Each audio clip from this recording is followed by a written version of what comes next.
All right, it's 4:02. We'll go ahead and call the Sumner County Emergency Communications District meeting for July 8th, 2024 to order.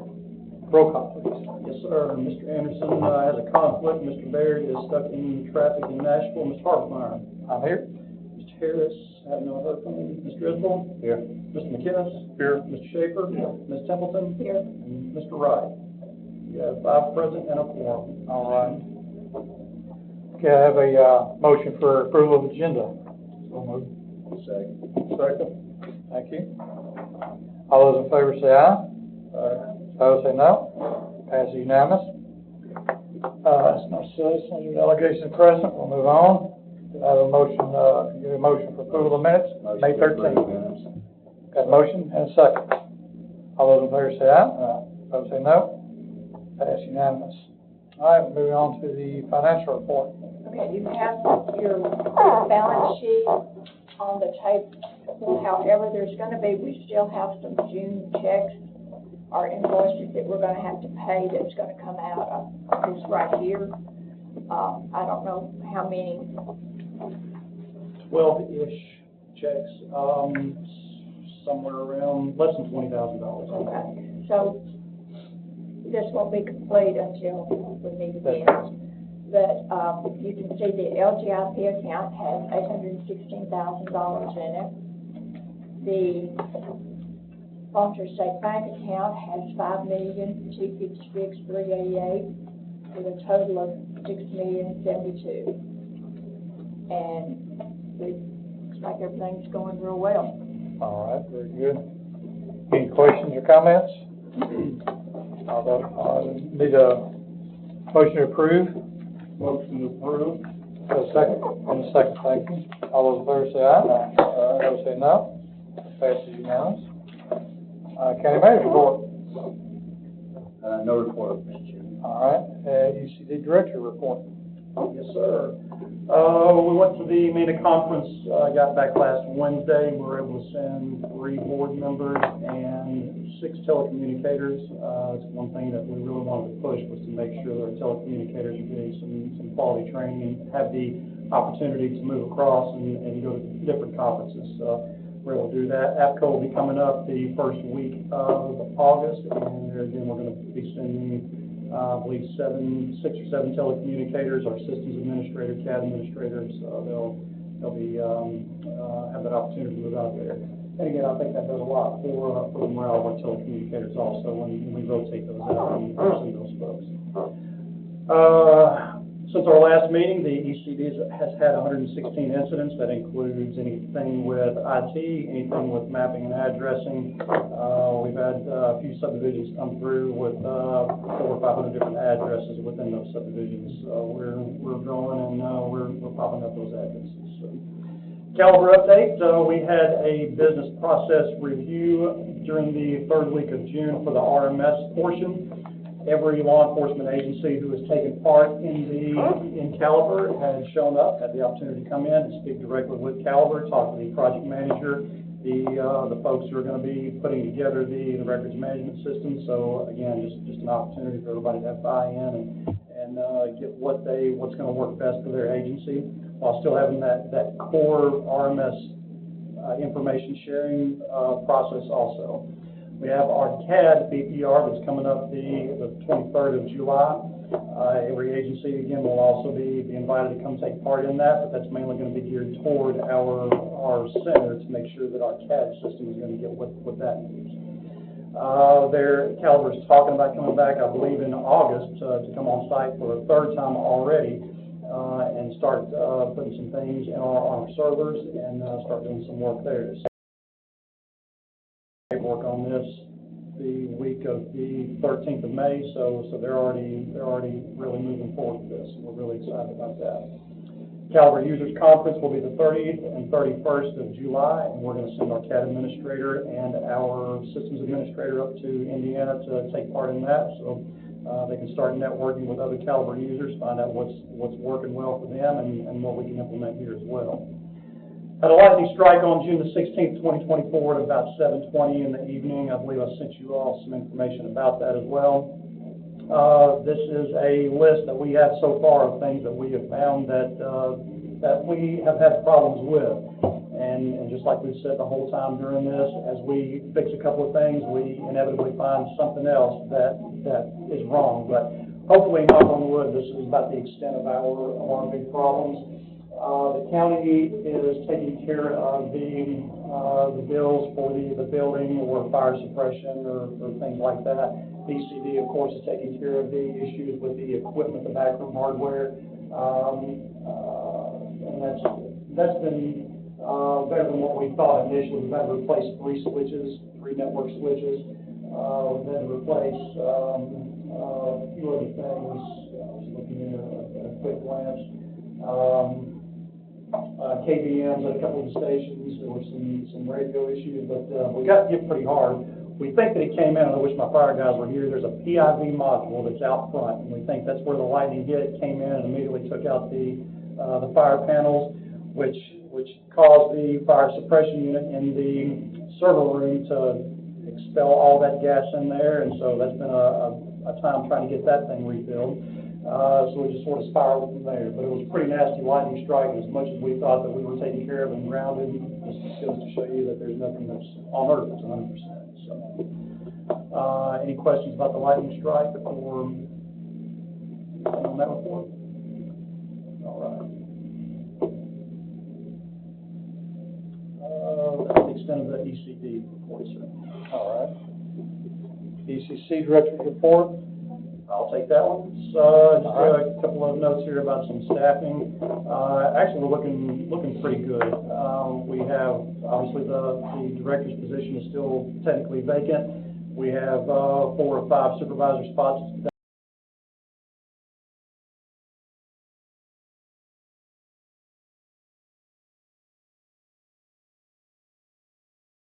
Too short on the floor, so that makes a total on the floor of 3 vacancies. So that's pretty happy about that. So hopefully we can keep those folks there. Total cost for service for the month of June, $18,398, which is down slightly from the previous month. And if you want to talk about telephone calls, well, we took in about 4,600 911 calls, and on our admin side, about 14,000. Any questions on the call volume, telephone, or otherwise? Okay. And that's all the ECC. All right. Old business. No old business.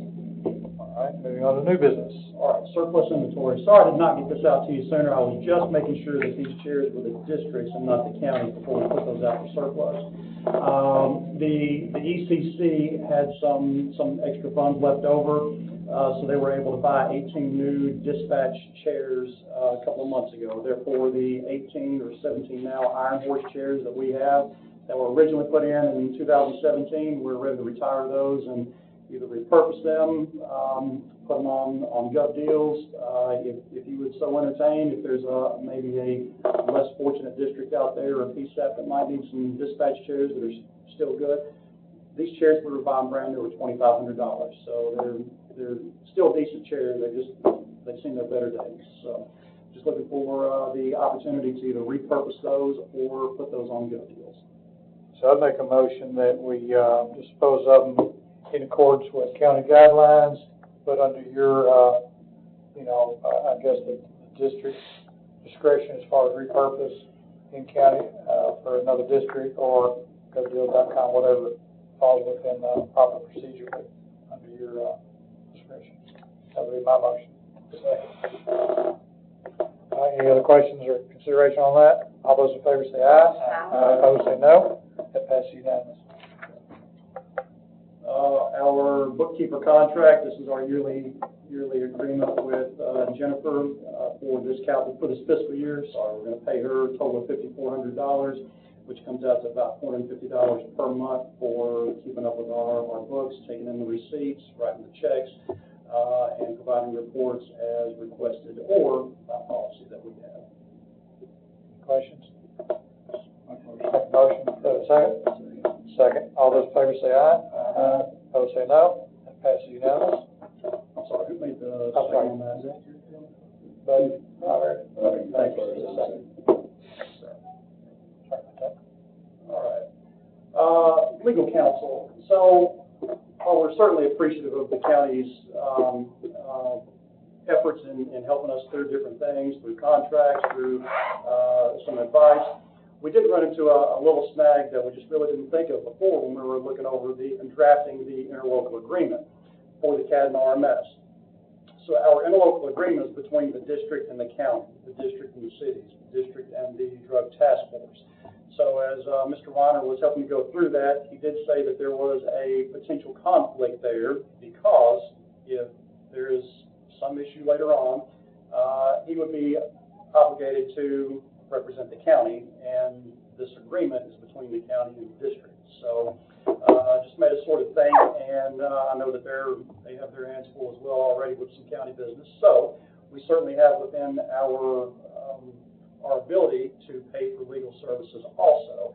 And that line is 4217. So my suggestion, just so we don't run into those conflicts and so that we're not burdening the county legal department also, is my request for $7,200 in line 4217, which is legal services, to allow us to have a legal counsel as we need it, either at meetings or for drafting contracts or anything else that would be within their scope.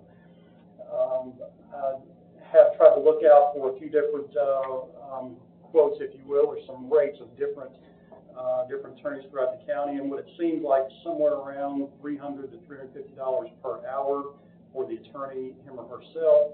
A paralegal would charge about $125 to $150 per hour. If an attorney was to come just to a meeting and not to have some sort of, that would be somewhere around $200 per hour. So again, I don't anticipate this being used a whole lot, but then there again, that's why we have counsel for things that we don't necessarily anticipate. So that's why I recommended the $7,200 to be considered for that purpose. Any questions? You're confident that's enough?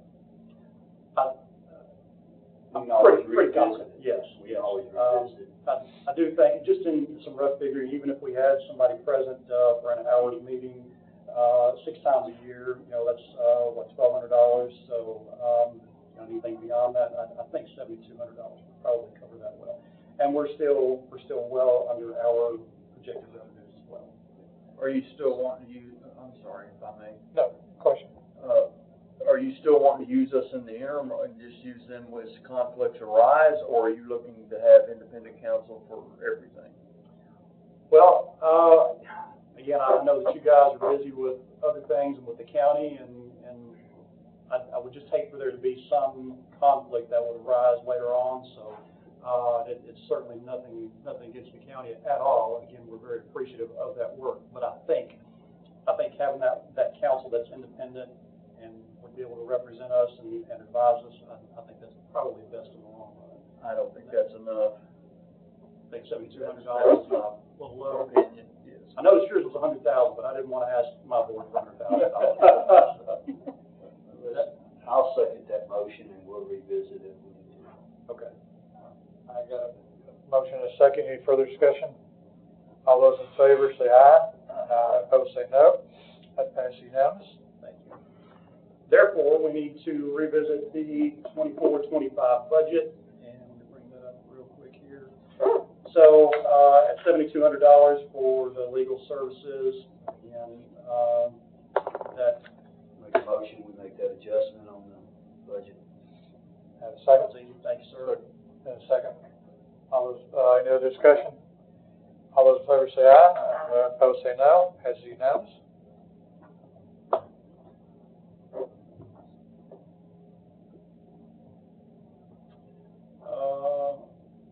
CAD and RMS interlocal agreement. So I sent that to you Monday of last week, I believe.